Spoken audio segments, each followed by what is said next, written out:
Hello again, the Math Dog here. This is part 2 of a video series I'm doing on Introduction to Logical Reasoning.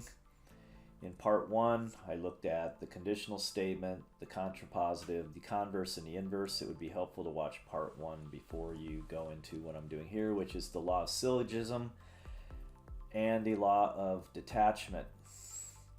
So let's get started. So the Law of Detachment says if you're given if A then B, or I'm going to represent the law of detachment this way, if you're given if A then B and A is true, it must follow that B is true. So this is a conditional statement here, if A then B. You can also abbreviate it using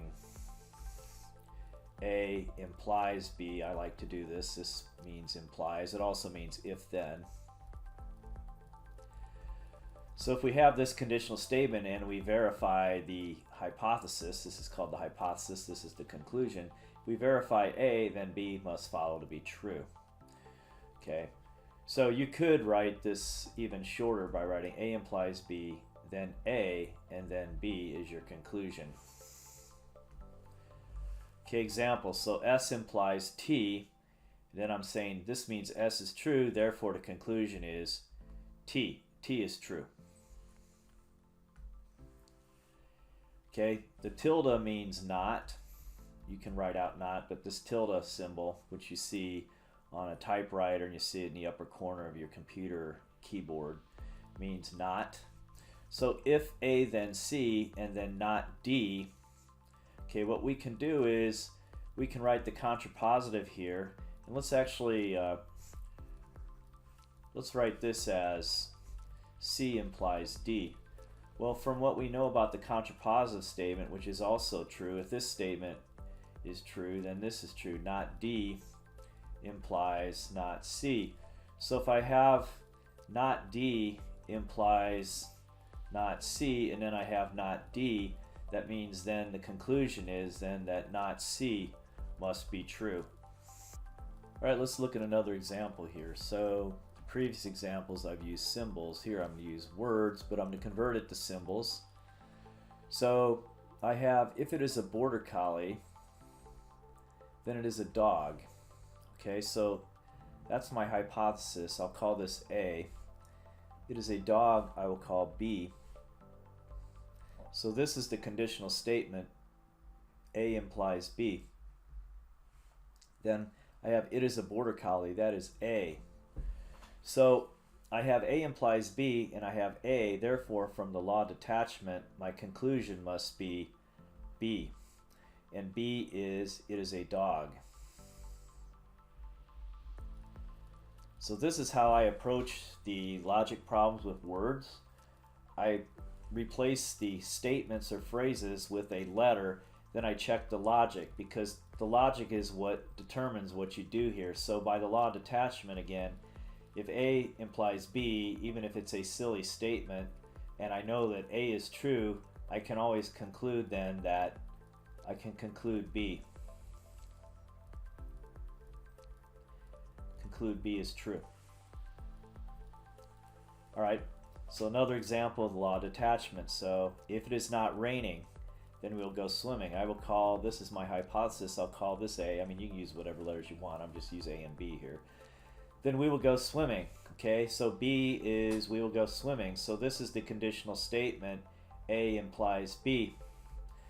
Now here it says we will not go swimming. Well, that is the opposite of B, so this is not B. So far I have A implies B and not B. So how can I put these statements together? Well, I can take the contrapositive of this statement, which is not B implies not A. So now I have not B implies not A, and then I have not B, therefore my conclusion is not A. Okay, then let's go back to what A is. Well, A is it is not raining. Well, not A would be it is raining, so my final conclusion here is it is raining. Okay. So this is a practice problem. Stop the video, and when you're done, turn it back on, see if you agree with what I got. So before you turn it off though, I'll read the problem. So you're given 1, if you can run 4:27 or under for the mile, then you will go to state. And then number 2, you ran 4:25 for a mile. Okay, stop the video, do the problem, turn the video on, see if you agree with what I got. Okay, so what I'm going to do is, being consistent with what I've done in the examples, I'm going to say, okay, I'll call this A. If you can run 4:27 or under for the mile, that's my A. B is you will go to state. So this is the conditional statement here. A implies B. Then it says you can run 4:25 for the mile. Okay, well, if you can run 4:27 or under, well, 4:25 is under 4:27, so this is A. So we have A implies B. A is true, therefore B is true. So the conclusion is you will go to state.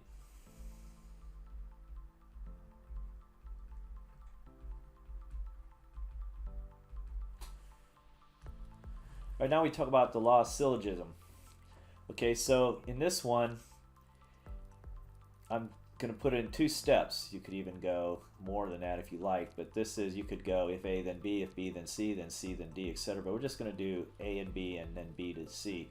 So if A then B and if B then C, our conclusion is if A then C. So shortening this down, I could write A implies B, B implies C, therefore my conclusion is A implies C, or if A then C.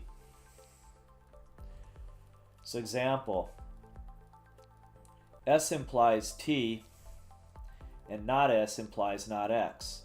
So to put these together, so far I have S implies T. I'm going to rewrite this as, using the contrapositive, this means X implies S. Okay, so now I've got X implies S and S implies T, therefore X must imply T.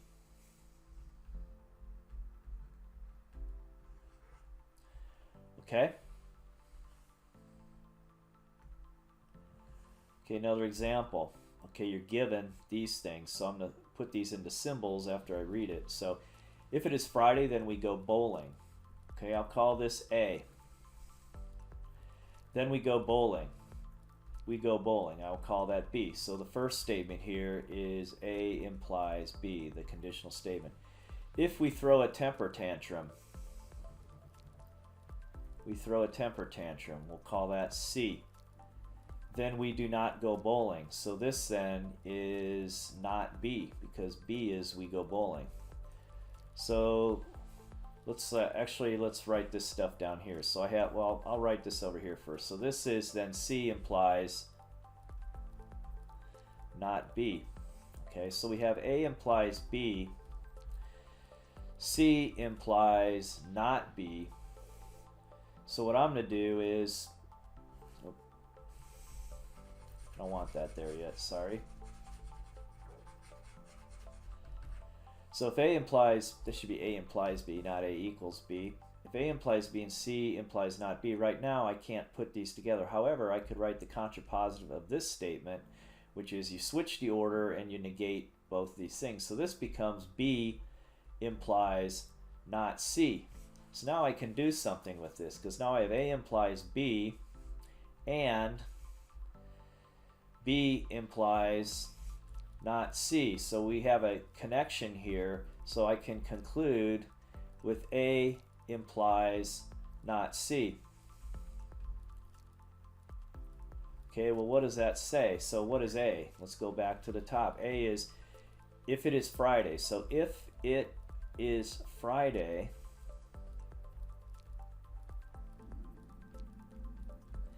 then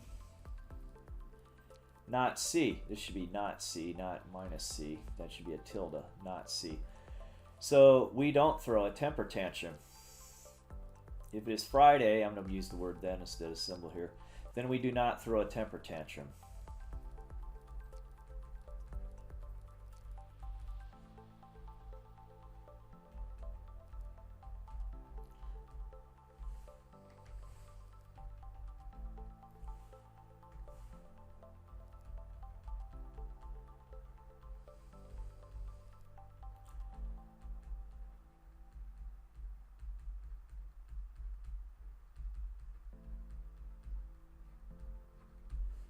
Okay, so that's our conclusion.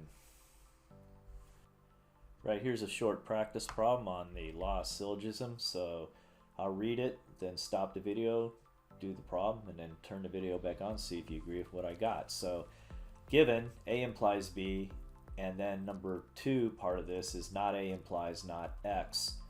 So stop the video and write your conclusion. Okay, so I've got here A implies B, not A implies not X. So I can't put these together yet, but I can rewrite this not A implies not X using the contrapositive. That implies that X implies A. So now I can do something because I have A implies B and X implies A, so I could write X implies A and A implies B. There's your connection. Therefore, X implies B. And that is our conclusion for this practice problem. All right, here's another Law of Syllogism practice problem using words now. So stop the video after I read this, and what I would suggest you do is you call you raise chickens A, etc. So given, if you raise chickens, then you have a lot of chores. 2, if you have servants, you do not have a lot of chores. Okay, so stop the video, see if you can do the problem, turn it back on, and see if you agree with what I got. Okay, so I'm going to go like this. You raise chickens, I'll call that A. Then B, you have a lot of chores.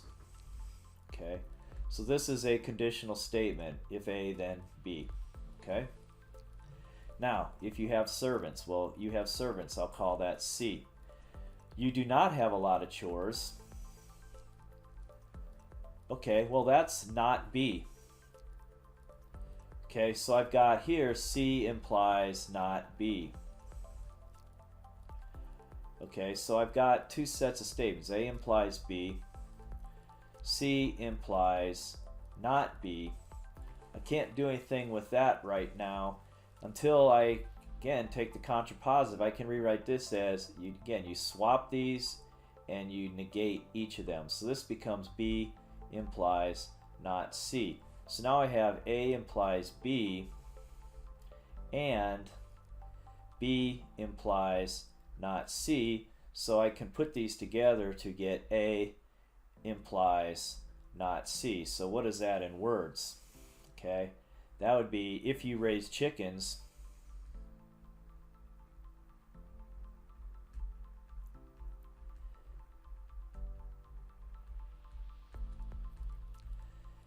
okay, then not C. Well, that means then you don't have servants.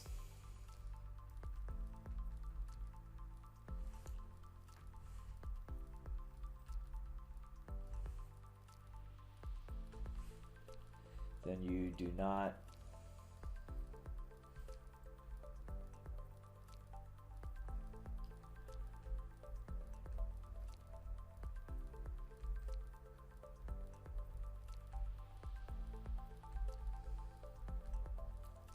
that's our conclusion. So again, I highly suggest you symbolize the statements using letters and then just use the pure logic to put it together. Okay. So now we're putting these 2 things together, the laws of detachment and syllogism. So, for example, if X and Y, which I'll write as X implies Y, if Y then Z, and then X is true. Okay, well, X implies Y and Y implies Z, you can get out of that, that's going to be X implies Z. So now you have X implies Z and X, therefore Z must be true. Okay, example. Alright, so I'm given 1. If it is Tuesday, then we go out for pizza. So I'll call this A, this B. Okay. Then if it is not Tuesday, that's not A, because I called this A. Then we eat at home. I'll call that C. We eat at home. Okay. Then we do not eat at home, okay, which is not C. So now let's try to put this together. I have A implies B. So notice again, I'm just using the symbols to deduce things using my logic. So not A implies C, and then we do not eat at home is not C. So is there some way we can put these two together first? Well, this one here I can write as not C using the contrapositive. Not C implies A. Okay, so now I have not C implies A, I have A implies B, and I have not C. So I'm going to rearrange these again, where I have not C implies A and A implies B. Those two put this together, so we can now say that not C implies B. And we know not C is true, therefore B has to be true. So our conclusion is B. And what is B? Well, let's go back up here. B is we go out for pizza.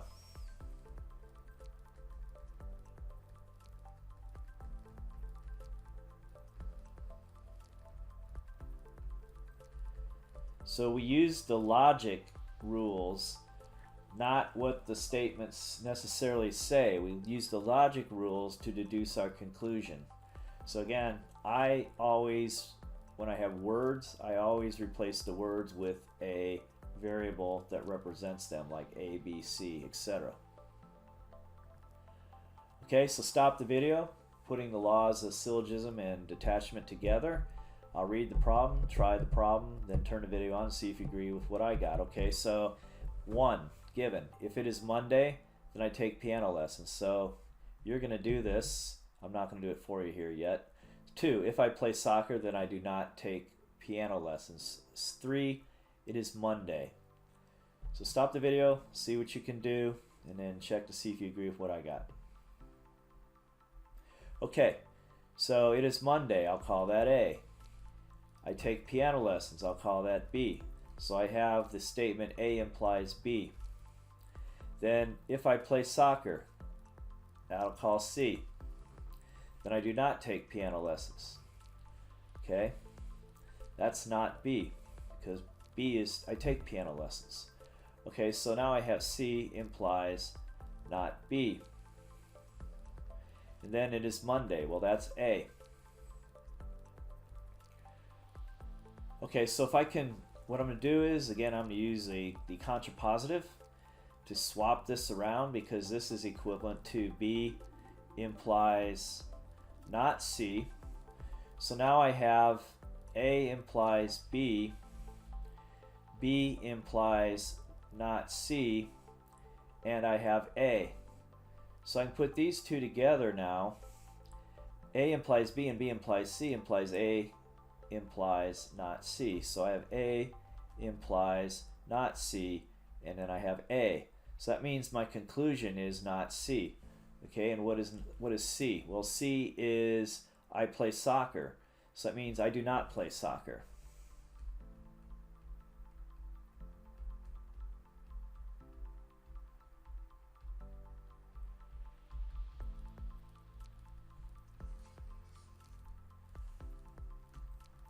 Okay, this concludes the video here. So please, if you found this video informative and you liked it, please give it a thumbs up, and please consider subscribing to my YouTube channel, The Math Dog. That would be greatly appreciated. You may share the content of this video with others. Thank you and have a good day.